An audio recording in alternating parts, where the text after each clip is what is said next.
We are back at California's Central Coast, a place that still holds so many secrets and beautiful spots that you can find anywhere else.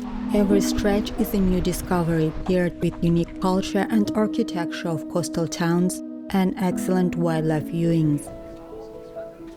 You can love or loathe California, but you can deny its ability to harbor some of the most exquisite sights and provide home or temporary shelter to various animals.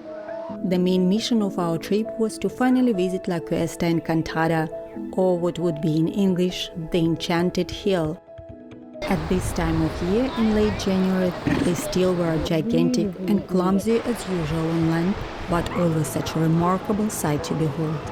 We had a third reason to return to the central coast of California, but like with any wild animals, we couldn't be certain of the outcome. Spoiler, it was better than we had imagined. San Simeon, a beautiful coastal town that happened to be home to newspaper tycoon William Randolph Hearst. The Hearst family owned the land for years. 12:15. We're gonna go to Hearst Castle at 12:15. The sweeping hills to raise cattle and the scenic views intrigued the young William, who once inherited the land, turned it into something magnificent. Hearst was overheard walking into Miss Morgan's office and announcing he was tired of camping in tents. I'm getting a little old for that. I'm thinking of building a little something. Well, his little something became this estate of more than 165 rooms. And he chose to build it on the hill. Mr. Hearst filled these pastures with his exotic zoo animals. And depending on the season, you may see them along the hillsides. We are jumping ahead here, but the zoo that once was the world's largest private zoo was eventually dismantled. In its heyday, the place counted nearly 100 species. After Hearst faced severe financial difficulties during the Great Depression, he couldn't sustain the costly zoo.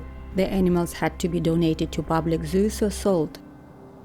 A few species were left behind to fend for themselves. These included African aoudads that you can see on the hillsides at the foot of Hearst Castle and exotic zebras.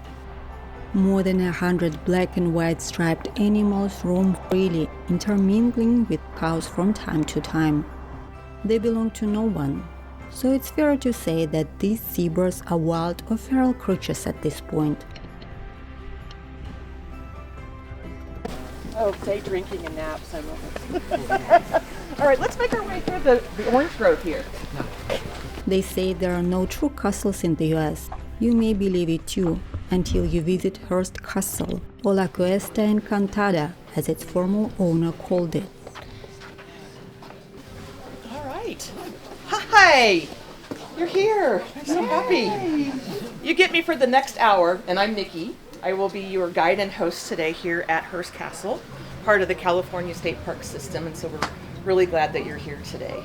So I just want you to imagine that you've received an invitation from William Randolph Hearst, or possibly his secretary, or maybe his longtime companion, Marion Davies. These are all casts of characters that come together here and want to share a little bit of what that would have been like.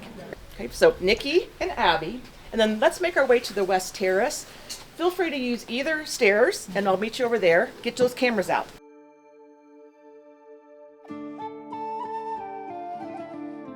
So it is the Grand Rooms tour, and a little bit about the Grand Rooms tour is that we'll be spending some time outside. I'll show you the Neptune pool here in a moment. The grounds, we'll go to the exterior of Casa Grande. That's where we'll be going into the Grand Rooms. There are 5 rooms in there that we'll travel through today. One is the assembly room. The next then would be the refectory room where you would eat. Third there is the morning room where you would gather after a meal, play some billiards in the billiards room, and then we'll have a home movie for you as we end our day in the theater.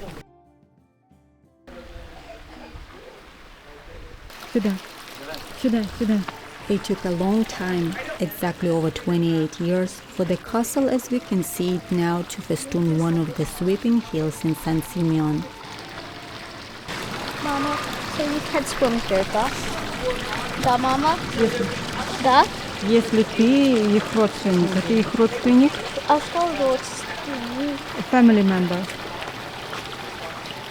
Нет. Hearst hired a talented architect, Julia Morgan, to bring his vision to life and design his future vacation home. 17 dressing rooms, 7 were for women, 10 for men. They obviously weren't thinking, ladies, really. So because of the wealth that they had, when William was around 10 years old, they were able to take a grand tour of Europe. And over there, his mother took him to all the museums and beautiful places, and they would pay for an expensive guide to do that. And one thing that he discovered in his visit over there was that he loved the Mediterranean revival architecture. And that's really what we have up here. He built us that particular, almost like a village, you might say. So everything that you see today has that flavor. A woman architect was an unthinkable thing back then. But Hearst wasn't a traditional man. He was a visionary who didn't follow the rules. Hearst was involved in the process as much as his busy schedule allowed, often being seen as demanding to throw away pieces of art that he didn't like. So what we're seeing here, though, the main building is concrete and steel.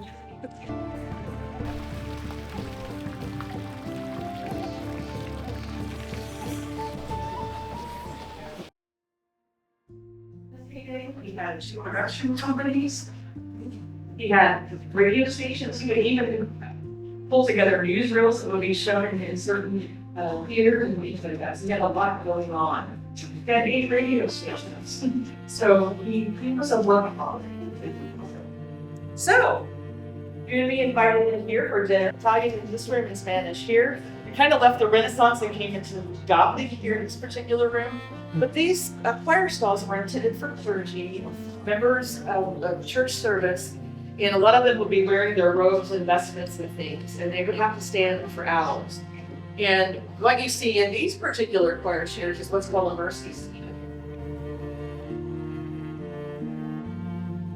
You gather briefly for playing billiards next door or then going on to the movie. He also wanted his staff to see the movie, so they would have time to clean up dinner and then make their way into the theater. Hearst Castle had many untraditional things for that time. One being electricity. And interestingly enough, these are antique chandeliers here, but Julia Morgan had them retrofitted to fit electricity. And there was electricity here day one. The theater. This is the largest room in Casa Grande. It's around 3,500 square feet.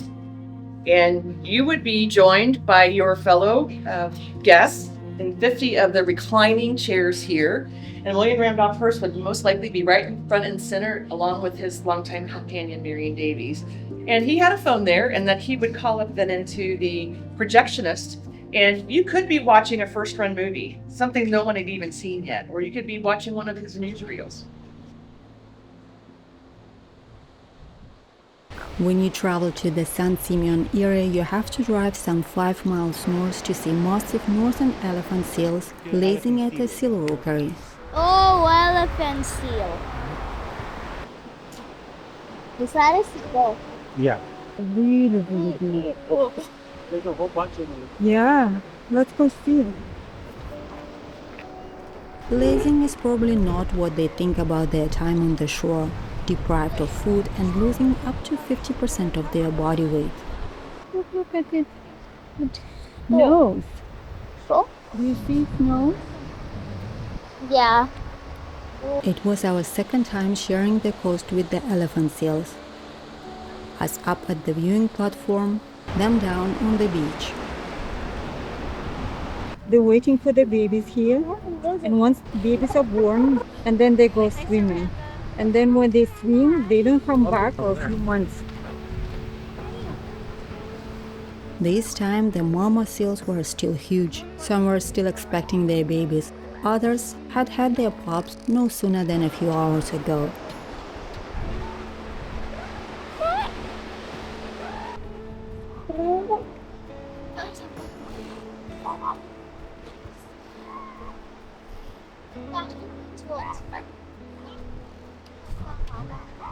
Babies need to grow first, so they can swim. You see, looks like the baby was just born. It can't even move. When the baby is old enough to swim, they're gonna go.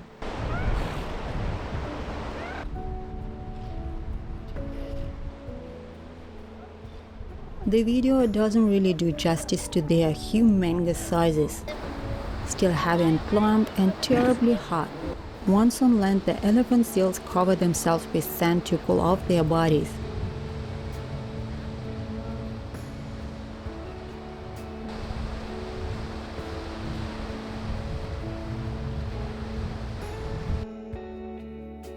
That one's making babies. Maybe that one is waiting for the babies to be born. Or is it just lying out to inshore? No. They prefer to be in the water. They come only when the babies are about to come up.